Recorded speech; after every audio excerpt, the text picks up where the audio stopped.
ಇನ್ನು ಕುಂಭಮೇಳ ಕಾಲ್ ತುಳಿತ ದುರಂತ ಆಯ್ತಲ್ಲ, ಈ ವಿಚಾರ ಈಗ ರಾಜಕೀಯ ತಿರುವನ್ನ ಪಡ್ಕೊಳ್ತಾ ಇದೆ. ಒಬ್ಬೊಬ್ಬರು ಒಂದೊಂದು ರೀತಿಯಾಗಿ ಆರೋಪ. ನಮ್ಮ ರಾಜ್ಯದಲ್ಲಿ ಇದ್ರು 200 ಸಾವಾಗಿದೆ ಅಂತ ಹೇಳಿದ್ರು, ಲೆಕ್ಕ ಕೊಡಲಿಲ್ಲ. ಕುಂಭಮೇಳ ದುರಂತದಲ್ಲಿ 1000ಕ್ಕೂ ಹೆಚ್ಚು ಮಂದಿ ಸಾವನ್ನಪ್ಪಿಟ್ಟಿದ್ದಾರೆ. ನಾನು ಹೇಳಿದ ಸುಳ್ಳು ಅನ್ನೋದಾದ್ರೆ ಸರ್ಕಾರ ಲೆಕ್ಕ ಕೊಡಲಿ ಅಂತ ಮಲ್ಲಿಕಾರ್ಜುನ್ ಖರ್ಗೆ ಅವರ ಸವಾಲು. ಖರ್ಗೆ ಅವರ ಮಾತಿಗೆ ಸಭಾಪತಿಗಳು ಎಲ್ಲರೂ ಕೂಡ ಆಕ್ಷೇಪ ವ್ಯಕ್ತಪಡಿಸಿದರು. ಇನ್ನೊಂದು ಹೆಜ್ಜೆ ಮುಂದೆ ಹೋದ್ರು. ಯಾರು? ಜಯಾ ಬಚ್ಚನ್ ಅವರು. ಸಾವಿನ ಸಂಖ್ಯೆ ಮುಚ್ಚಿಡೋಕೆ ಉತ್ತರ ಪ್ರದೇಶ ಸರ್ಕಾರ ಶವಗಳನ್ನು ನದಿಗೆ ಎಸೆದ್ಬಿಟ್ಟಿದೆ, ಇದರಿಂದ ತ್ರಿವೇಣಿ ಸಂಗಮನೆ ಮಲಿನ ಆಗೋಗ್ಬಿಟ್ಟಿದೆ ಅಂತ ಅವರ ಮಾತು. ಅದು ಸಿಕ್ಕಾಬಟ್ಟೆ ಆಕ್ರೋಶಕ್ಕೆ ಕಾರಣ ಆಗೋಯ್ತು. ಇನ್ನು ವಿಪಕ್ಷಗಳೆಲ್ಲ ಗದ್ದಲ ಮಾಡಿದ್ವು. ಇದಕ್ಕೆ ತೆರಿಗೆ ಪಾವತಿದಾರರ ಹಣ ವ್ಯರ್ಥ ಮಾಡಬೇಡಿ, ಮರ್ಯಾದಾ ಪೂರ್ವಕವಾಗಿ ವ್ಯವಹರಿಸಿ ಅಂತ ಸ್ಪೀಕರ್ ಓಂ ಬಿರ್ಲಾ ಸಿಟ್ಟಾದರು. ಖರ್ಗೆ ಅವರು 1000 ಅಂತೆ ಸರ್. 10,000ನೇ ಇರಲಿ, 1000 ಯಾಕೆ ನಂಬರ್ ಹೇಳಕ್ಕೆ ನಾನು ಅದನ್ನೇ ಅವತ್ತು ಹೇಳಿದ್ದು. ಖರ್ಗೆ ಅವ್ರು ಏನು ಬೇಕಾದ್ರೂ ಮಾತಾಡೋ ಸ್ಟೇಜಿಗೆ ಬಂದು ಆಗೋಗಿದೆ ಅಂತ. 10,000ನೇ ಇರಲಿಪ್ಪ, ಆಯ್ತು. ಆಚೆ ಬರಬೇಕಲ್ಲ ಎಲ್ಲರೂ ಒಂದು ಕಡೆ, ಎಲ್ಲರೂ ಬಾಡಿ ಕಾಣಿಸ್ಬೇಕಲ್ಲ ಸರ್. ಓಕೆ, 1000 ಬಾಡಿ ಎಸ್ತರು ಅಂತ ಇಟ್ಕೊಳ್ಳೋಣ ನೀರಾಗೆ. ನೀರಲ್ಲಿ 3 ಆಗಬಹುದು ಅಷ್ಟೇ. ಇದರಲ್ಲಿ ಏನು ಸರ್? ಒಂದು ಕಲ್ಲನ್ನು ಕಟ್ಟಿಬಿಟ್ಟು ಎಸ್ತಿದ್ರೆ ಬಾಡಿ ಒಳಗಡೆನೇ ಇರಬೇಕು. ಅದು ಎಷ್ಟು ದಿನ ಅಂತ ಇರುತ್ತೆ? ಕಲ್ಲನ್ನು ಕಟ್ಟಿ ತೆಗೆದು ಬೇರೆ ಕಡೆ ಎಸ್ತಿದ್ರೆ, ಇಲ್ಲಿದ್ರಲ್ಲಿ ಕಾಲಕ್ಕೆ ಸಿಕ್ಕಾಕೊಳ್ಳತ್ತ ಮೇಲೆ. ಹೌದು, ಘಾಟ್ ಒಳಗಡೆನೆ ಬಿಟ್ಟಿದ್ರೆ ಬೇರೆಯವ್ರ ಕಾಲಕ್ಕೆ ಸಿಕ್ಕಾಕೊಳ್ಳತ್ತ ಮೇಲೆ. ನಂಬರ್ 2, ಎಲ್ಲೇ ಎಸಿರಿ ಬಾಡಿ ತೇಲ್ಕೊಂಡು ಬರ್ಬೇಕಾಚೆ. ಅನ್ಲೆಸ್ ಕಲ್ ಕಟ್ಟಿದ್ರೆ ಆಗಲ್ಲ. ಅಂದ್ರೆ ಆಫೀಸರ್ಸು ಯೋಗಿ ಇಬ್ರು 1000 ಸೈಜ್ಗಳಿಗೆ ಆರ್ಡರ್ ಮಾಡಿಬಿಟ್ಟು ಕಟ್ಬಿಟ್ಟೆ ಒಳಗೆ ಹಾಕಿರ್ಬೇಕು, ಅಷ್ಟು ಕ್ವಿಕ್ ಆಗಿ, ಅಷ್ಟು ಟೈಮ್. ಇಲ್ದ್ರ ಆಗಲ್ಲ. ಇಲ್ದ್ರ ಬಾಡಿ ಹೊರಗೆ ತೇಲ್ಕೊಂಡು ಹೊರಗೆ ಬರಲೇಬೇಕು. ಅಲ್ಲಿ ಬರಬೇಕು, ಇಲ್ದ್ರ ಅಲ್ಲಿಂದ 25 ಕಿಲೋಮೀಟರ್ ದೂರಕ್ಕೆ ಬರಲೇಬೇಕು. 3ನೇದು, ಯೋಗಿನೋ ಅವ್ರ ಅಧಿಕಾರಿನೋ ಮುಚ್ಚಿಟ್ಟಿರಬಹುದು. ನಾನಿಲ್ಲ ಅಂತ ಹೇಳಲಿಕ್ಕೆ ಆಗ್ತಾ ಇಲ್ಲ, ನನಗೆ ಗೊತ್ತಿಲ್ಲ. ನನಗೆ 1000 ಇದ್ದರೆ ಆ ಬಾಡಿ ಇಲ್ಲ ಐಡೆಂಟಿಫೈ ಆಗಬೇಕು, ಇಲ್ಲದ್ರೆ ಅಬ್ಬೆ ಪಾರಿ ಅಂತ ಹೇಳಿಬಿಟ್ಟು ಕ್ರಿಮೇಟ್ ಆಗೋಗ್ಬಿಡ್ಬೇಕು. ಇಲ್ಲ ಯಾರಿಗೂ ಗೊತ್ತಾಗ್ದಂಗೆ ಸಿಕ್ಕಿದ್ದೆಲ್ಲ ತೊಗೊಂಡು ಸುಟ್ಟಾಕ್ಬಿಟ್ಟಿರ್ಬೇಕು. ಸುಟ್ಟೇನೋ ಹಾಕ್ಬಿಡ್ಬೋದು, ಬಟ್ ಆ ಮನೆಯಲ್ಲಿ ಒಂದು ಮಿಸ್ಸಿಂಗ್ ಕೇಸ್ ಆದರೂ ಬರಬೇಕಲ್ಲ, ಕುಟುಂಬದವ್ರಿಗಾದ್ರೂ ಗೊತ್ತಾಗೇ ಆಗುತ್ತೆ. ಅಲ್ಲಿಂದ ಒಂದು ಮಿಸ್ಸಿಂಗ್ ಕೇಸ್ ಆದ್ರೂ ಬರಬೇಕಲ್ಲ. ಏನು ಮಾತಾಡ್ತಿದ್ದಾರೆ ಖರ್ಗೆ ಅವರು? 1000 ಸತ್ತಿದೆ, ಇದು ಇಲ್ಲ ಅನ್ನೋದ್ರೆ ಎಷ್ಟು ಅಂತ ಹೇಳಿ.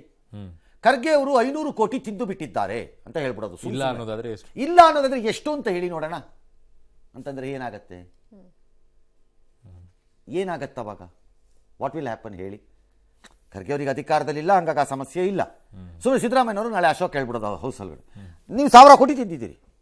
ನಾನು ಹೇಳೋದು ಸುಳ್ಳು ಅನ್ನೋದಾದ್ರೆ ಎಷ್ಟು 100 ಕೋಟಿ ತಿಂದಿದ್ದೀರಿ ಕರೆಕ್ಟಾಗಿ ಹೇಳ್ರಿ. ಅಂದ್ರೆ ನೀವು ತಿಂದಿದ್ದೀಯಾ ಅನ್ನೋ ತೀರ್ಮಾನಕ್ಕೆ ಬಂದಾಗೋಗಿದೆ ನಾನು ಅಂತ. ಹಂಗೆ ಇಲ್ಲಿ ಖರ್ಗೆ ಅವರು, this is not going to work for a leader of opposition or a senior politician. ಹೇಗಾಗತ್ತಿದು? How does this work? ರಾಜಕೀಯ ಮಾಡಬೇಕು ಅನ್ನೋ ನೋ ವೆರಿ ಅನ್ಫೇರ್ ಇದು. ಅದು ಯಾವ ಸರ್ಕಾರನಾಗಲಿ ನಾಳೆ ನಿಮ್ಮ ಸರ್ಕಾರಕ್ಕೂ ಬರ್ಬೋದಲ್ಲ. ಹೌದು, ವೆರಿ ಅನ್ಫೇರ್. ಹೇಳೋದ್ರಿಂದ ಭೀತಿ ಏನಾರು ಮಾಡ್ಕೊಂಡು ಹೋಗ್ರಿ. ನಾನೇನು ಮಾಡಿ ಭೀತಿ ಉಂಟಾದ್ರೆ ಹೋಗ್ಬಿಟ್ಟು ಎಲ್ಲರಿಗೂ ಹೋಗ್ಬಿಟ್ಟು ಇದು ಉಪ್ಪು ಮತ್ತೆ ಮೆಣಸಿನ್ಕಾಯಿ ಮತ್ತೆ ಇದನ್ನ ತೊಗೊಂಡೋಗ್ಬಿಟ್ಟು ನಿವಾಳಿಸ್ಬಿಟ್ಟು ತೆಗಿಲ್ಲ, ತೂ ಅಂದ್ಬಿಟ್ಟು ತೆಗಿಲ್ಲ ಹೋಗಿ. ನಾನೇನು ಮಾಡೋಕ್ಕಾಗತ್ತೆ? ಇನ್ನು ವಸಂತ ಪಂಚಮಿ ಪ್ರಯುಕ್ತ ಪ್ರಯಾಗ್ರಾಜ್ ಕುಂಭಮೇಳದಲ್ಲಿಂದು 5 ರಿಂದ 6 ಕೋಟಿ ಭಕ್ತರು ಪುಣ್ಯ ಸ್ನಾನ ನಿರ್ವಹಿಸಿದ್ದಾರೆ. 13 ಅಖಾಡಗಳ ಸಂತರು ಪವಿತ್ರ ಸ್ನಾನ ಮಾಡಿದರು. ತ್ರಿವೇಣಿ ಸಂಗಮದಲ್ಲಿ ಭಕ್ತರ ಮೇಲೆ ಹೆಲಿಕಾಪ್ಟರ್ನಿಂದ ಪುಷ್ಪವೃಷ್ಟಿ ಮಾಡಲಾಯಿತು. ಮೌನಿ ಅಮಾವಾಸ್ಯೆ ದಿನ ನಡೆದಂತಹ ದುರಂತದ ಬಳಿಕ ಯುಪಿ ಸರ್ಕಾರ ಎಚ್ಚೆತ್ತುಕೊಳ್ತು, ಮುಂಜಾಗ್ರತಾ ಕ್ರಮಗಳನ್ನು ಚೆನ್ನಾಗಿ ಮಾಡಿಕೊಳ್ತು. ಜೊತೆಗೆ ನಸುಕಿನ ಜಾವ ಯೋಗಿ ಆದಿತ್ಯನಾಥ್ 3:30ಕ್ಕೆ ವಾರ್ ರೂಮ್ಗೆ ಹೋಗಿ ಇಡೀ ದಿನ ಅಲ್ಲೇ ಕುಳಿತು ಎಲ್ಲವನ್ನು ಕೂಡ ಪರಿಶೀಲಿಸಿದ್ದಾರೆ.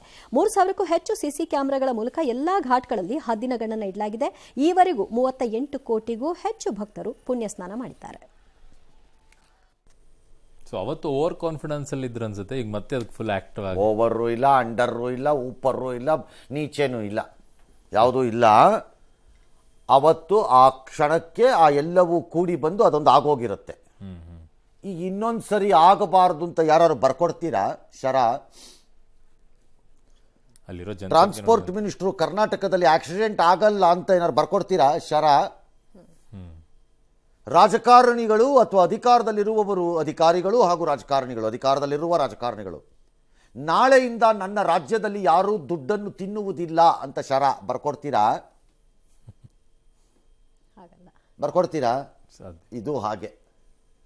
ಈ ಥರದ ಜಾಗದಲ್ಲಿ ಪ್ರಿಕಾಷನ್ಸ್ ಹೆಚ್ಚಿರಬೇಕು, ಆಗದನ್ನು ತಡೀಬೇಕೇ ಹೊರತು 100% ಫುಲ್ ಪ್ರೂಫ್ ಮಾಡ್ತೀನಿ ಅಂತ ಯಾವನಾದರೂ ಒಬ್ಬ ಭೂಪತಿ ಬಂದು ನನ್ನ ಮುಂದೆ ಹೇಳಿ ನೋಡ್ತೀನಿ ನನ್ನ ಮುಂದೆ ಒಬ್ಬ ಭೂಪತಿ ಎಕ್ಸ್ಪೆಕ್ಟ್ ಎಸ್ ಮಾಡಿ